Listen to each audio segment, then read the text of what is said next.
Welcome all. Well, this is vlog number 3. And in this vlog, I would love to tell you about predicament of being in a service industry and what to do about it.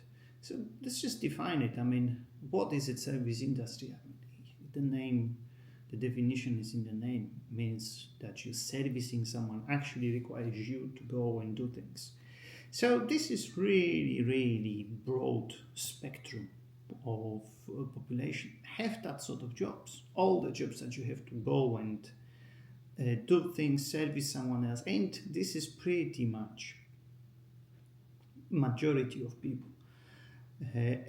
What is the predicament of this? And where I would love to look at this is from the perspective of the hospitality, being particularly being a sommelier, which is something that I've done for few years now. I started to work as a sommelier in 1997, and I ended in 2019. So I knew a few things about it. So as great as it is, and hospitality industry is fantastic from that perspective, as I spoke in vlog number 1, you can very clearly see which ones are the best restaurants and hotels, because they're gonna have 4 or 5 stars, they're gonna have 1, 2, 3 Michelin stars. So that's gonna be very easy to know what's best. And as ever, best gives you the best distinctions. So if you're gonna do work in a restaurant or being a sommelier, do work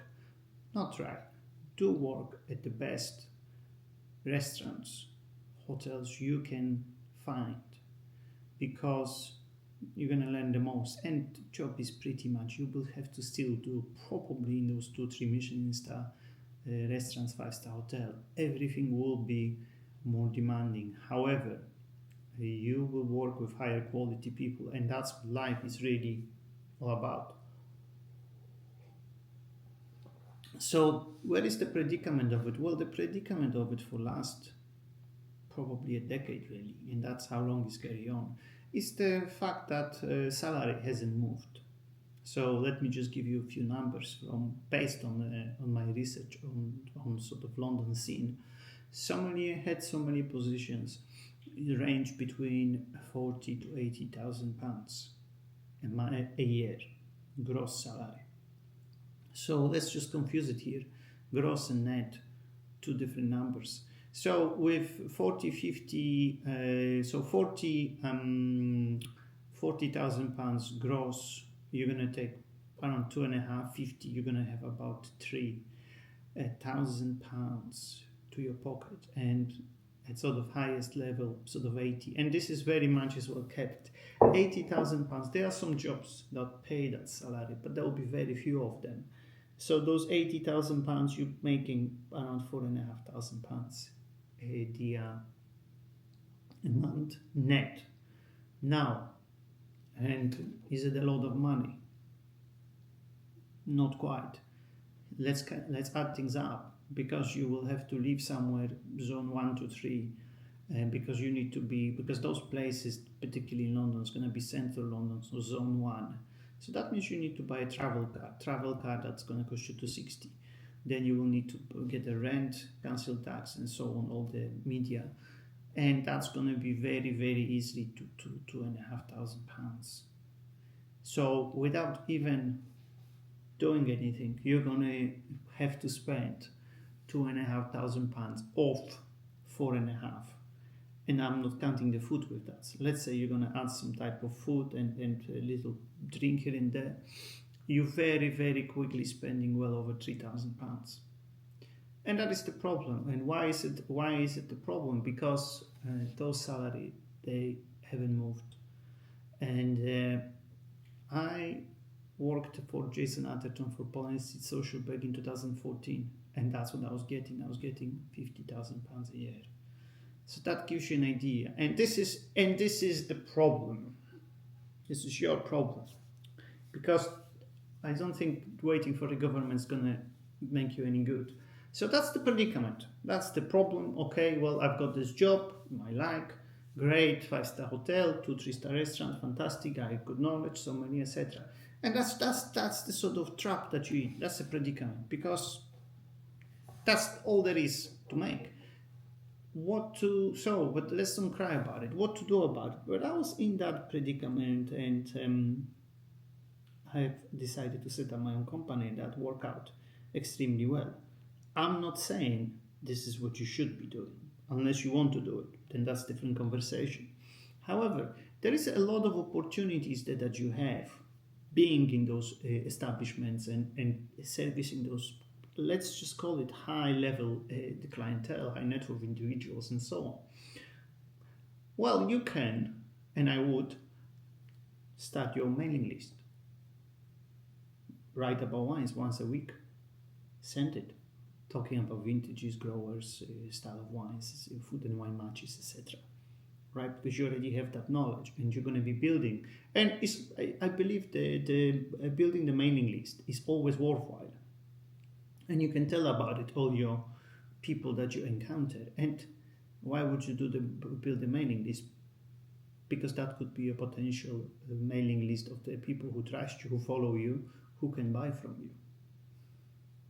What they can buy from you? Well, to me it was quite obvious when I started LJK Wine. I would be focusing and selling finest wines in the world, and particularly that focus was heavy for my personal taste in wines of Burgundy.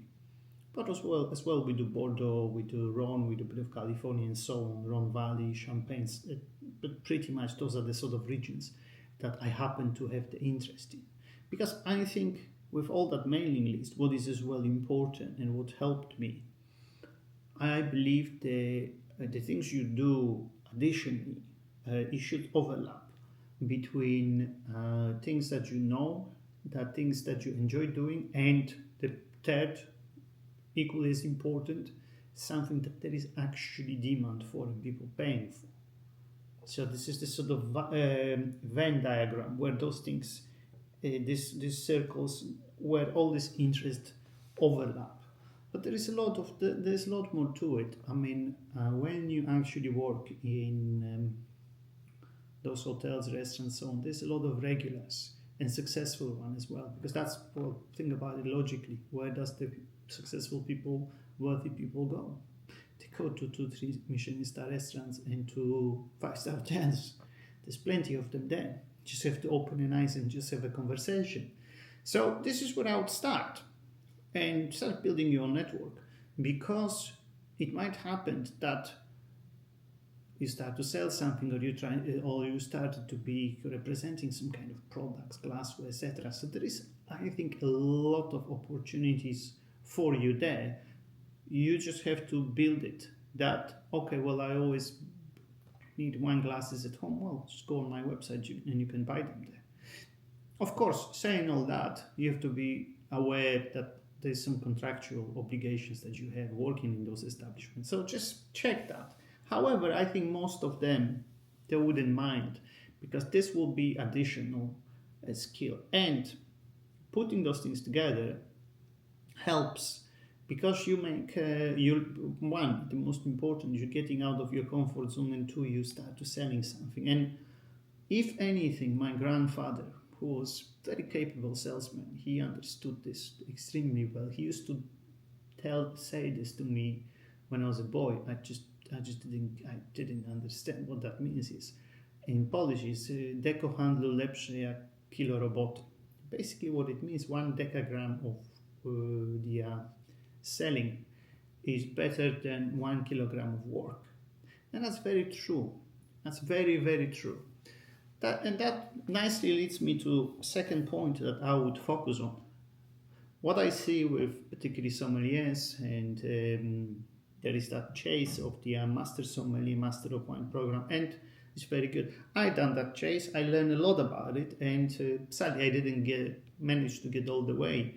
There's 3 parts you have to pass to become Master Sommelier, and this is the practical part, testing part, and theoretical part. I never got the practical or theoretical part. I passed twice the testing and service part of it. And That taught me a lot. So wasn't entirely lost time. However, problem with those qualifications is this very small percentage of people passing them. So that means is you're gonna learn a lot. Yet, if you not get it all the way up, if you don't get it passed, you're not gonna see full benefit of getting that qualification. There is a remedy here. In my opinion, for every 2-3 books you've got about wine, buy one book that teaches you skills that are not related essentially to wine per se, although they are more of a life skills. What 3 I would look for? Sales. I'm going to put the list in this vlog. I would look at, which I have done, there will be a list of the 5 books that got 300 plus reviews on Amazon and they have 4.5 star or more. Buy those books, read them. You're going to learn a lot of elements, a lot of ideas. You're going to use it. And this is going to be more of a life skill type exercise as opposed to just learning about Cru of Beaujolais or what grape variety are grown on Tenerife, etc. So this is more of a generic as opposed to specific. And in my opinion, reading those life skill books is extremely beneficial. There will be in those books things that you can apply and use that you're going to see huge difference. So that's one I would add to those books. And so that's one skill, sales. The second skills is equally, if not more important, which is marketing. I would look at which I have done. So that's going to be on the list you're going to have attached. Another 5 books. What are the 5 books that have the most reviews and with over 200 plus reviews and 4.5 star? Marketing is very important, and I think, and this is going from my own experience, I'm just learning about marketing, and there's so much to learn, and there's a lot of them great ideas that you can actually adopt and use it. And well, that's another sort of life skill, if you will. So that's the second element I would do. And third one is perhaps, is it the most important? No, I think they equally, all those 3 are equally as important. And this one is understanding of AI and how it interacts and how it sort of interacts with all those structures, meaning sales, marketing, and so on. And as well, being the advanced user of AI is worthwhile. And this can be done with as little as 15, as consistently looking at the sort of videos, and there's so much content there that gonna teach you something. So 15 minutes a day really is gonna give you a lot more understanding, and you're gonna be able to get more out of those applications, whether you use Gemini or ChatGPT or Claude, etc. It's gonna give you a lot more advantage, really, because I think a lot of the conversation now is happening around AI is not, the robot's gonna come and they're gonna replace us. I wouldn't worry as much about that. I would worry about more people and peers that know how to use it and how to take advantage of it versus the ones who don't. I think that's more likely to happen as opposed to, robot. Well, the robot's gonna come eventually. Yeah, eventually they will. So there's gonna be a lot of changeovers, etc. Now, I think what might actually happen is because those easy jobs and those admin jobs going to be replaced. And if you are a professional who work at a 5-star hotel who likes it, etc., I think that might actually lead to the point where your job is more valuable. It sadly hasn't been done for last 10 years. I mean, the inflation keep on moving up, and the wages are stagnant. And buying the house in the UK, don't mind London, UK, very, very, very difficult. And it's not healthy, it's not right, but it is what it is. I think it's worthwhile to actually have these things in mind and see where you can learn and develop, and where are the opportunities that you can actually grow. Now, one other element is what I'm doing. I mean, I remember when I was starting this, and what should I talk about? Actually, when you start, the first is the most difficult thing with social media or creating vlog, etc. is the first 2-3 videos. Once you record them, the idea's gonna follow, and this is not really that difficult. You take the phone or you buy this is actually shot on the Osmo Pocket 3 by DJI. Very, very useful tool, very easy to set up. I'm just sitting in my living room, and you talk what you want to talk about, and again, that as well develops you, because you need to thought about the ideas you're gonna project, and then you build your case, and I enjoy it. So that could be something that you could start. And don't forget, numbers are stacked against people who do it versus people who don't, and only 3% of people who are on YouTube actually creates versus consume. So yeah, I mean, don't mind the YouTube channel. Yeah. One other thing is as well, with all those exercises, you see where I'm going at. I'm showing you that there is a lot more opportunity than you think for a ability to make a little bit more money there.